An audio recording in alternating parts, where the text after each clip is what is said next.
Teddy and his family need a Christmas miracle. The 5-year-old is battling a rare form of brain cancer and his best chance of survival is a treatment overseas. There is a government program that can help him get there, but there's a problem. Their office is closed over Christmas and Teddy doesn't have time to wait. And joining me now are Teddy's parents, Robbie and Beth. Robbie, we say a Christmas miracle, but surely it's not asking too much to cut through this red tape and get him the urgent care that he needs. No, this is true, and Christmas miracles come in all shapes and sizes, and our little 5-year-old, there's not a lot of him, but he means the world to us, and you can see pictured with his two younger brothers. He's a world to them, he's a world to us, and the only thing getting in the way of life-saving treatment for our Ted is some red tape. And some red tape and some hoops. So we just hope that those people listening, Mark Butler and Anthony Albanese and anyone around can please just help us out on this Christmas Eve and Christmas Day and just get us over to the States or wherever we need to go, wherever one of these proton machines are, we need that for our boy. Yeah, of course, it's never a good time, but this is a particularly bad time. The government wheels turn slowly, but at this time of year, where is everybody? And why do we need to have the treatment overseas? What's the situation? Well, unfortunately, South Australia proton machine is not yet up and running.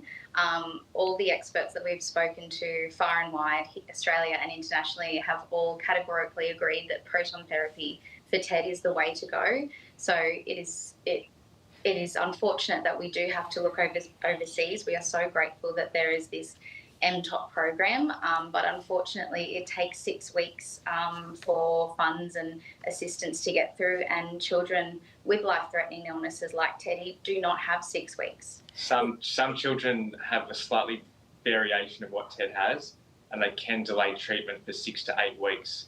But, so that MTOP funding would come through then, but for Ted, who's got a grade 4 cancer, highly aggressive, which was removed successfully, but needs to start treatment urgently, otherwise it will relapse and he won't make it. So the timing is as precious. Imperative. Yeah, and you can feel the desperation in our voice. We're trying to be not emotive about this, but it's really hard talking about your own child's mortality.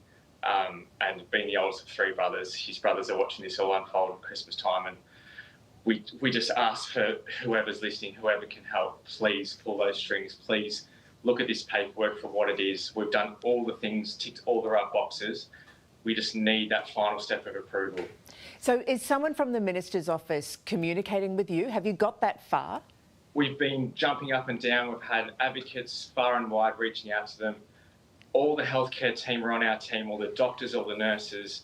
Everyone is categorically doing what they can. It sounds like it's that last little step of guess tier of importance of people with importance to tick us off that we can go in a couple of days and get Teddy the treatment he needs. From our understanding, if we can get through to Mark Butler or Anthony Albanese, they're the 2 people that the names keep coming up that they can tick this off and make this happen for us. If it wasn't so close to Christmas, if it wasn't this particular type of cancer, we could afford to wait around, but unfortunately Ted's not given that grace. As a family, we're not given that grace, so we just need to go regardless and hope that the logistics can fall into place while we're over there. We can go wherever we want in terms of proton therapy, just not Australia, unfortunately. We don't have that machine just yet.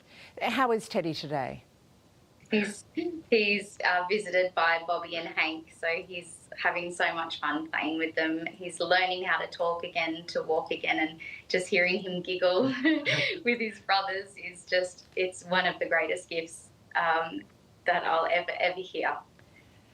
It's only been weeks, hasn't it, since he was diagnosed? Yeah, all of this really has been so quick. I guess you don't have any other option but to be strong. Exactly. So how are you doing that? With a great deal of strength from our followings and our network of supporters. We have such a great network of supporters that are really doing their bit and helping us along the way. We will do anything. We will call anybody, do anything here at A Current Affair. But is there anything that our viewers can do to help? I know people at home will be watching and wishing they could help. We have set up a GoFundMe account for people I know it's Christmas time and I know it's very tight. If anyone can donate or just share, get our word out. so we can get Teddy's life-saving treatment. We don't want to have to call upon families like ours that are struggling Christmas time to fund what should be funded by our healthcare system. I truly believe we live in the lucky country this is Australia we're talking about. It's home of some of the best surgeons there are, the best healthcare systems there are, and this healthcare system at the moment is failing us. We need help. We want this to come from the system that is put in place to help children like Ted. And we don't want any child to ever have to go through this horrible experience. There needs to be change. We can't wait. People can't wait 6 weeks for this life-saving assistance. So what would you say to the Health Minister and the Prime Minister? Please look at the paperwork we've submitted. All the specialists are saying the same thing. It's a long, slow beast. Can we please look at making that streamlined for us and for future families so no one ever has to sit here feeling how we feel right now, and that is there's treatment available, the funding will be there. Why are we waiting on red tape? Can we please just cut through that and please get us the treatment and help that Ted needs? We need all 5 of us to be back at Boomerang Beach as soon as we can. Yeah, our hearts go out to all 5 of you, and we're all determined to help here. So Team Teddy is not alone. Thank you for joining us. Thank you to everyone listening, and all we ask as parents as well is just give those kids of yours just an extra second cuddle tonight. You don't know how quick life can just be thrown on its head, and here we are as a family thinking, how do we get to this situation? But the more airtime, the more people advocating for us, the better. So thank you so much, everyone, for your time and for listening. Robbie, Beth, thank you. Thank you, Layla. Thanks for your time. Merry Christmas, everyone. What a gorgeous family. And if there is anybody watching who works in government, who knows anybody who can get the wheels moving, if the Prime Minister is watching, the Health Minister, please, please, please do something to help Teddy. And if you want to help Teddy, please head to our website for more details.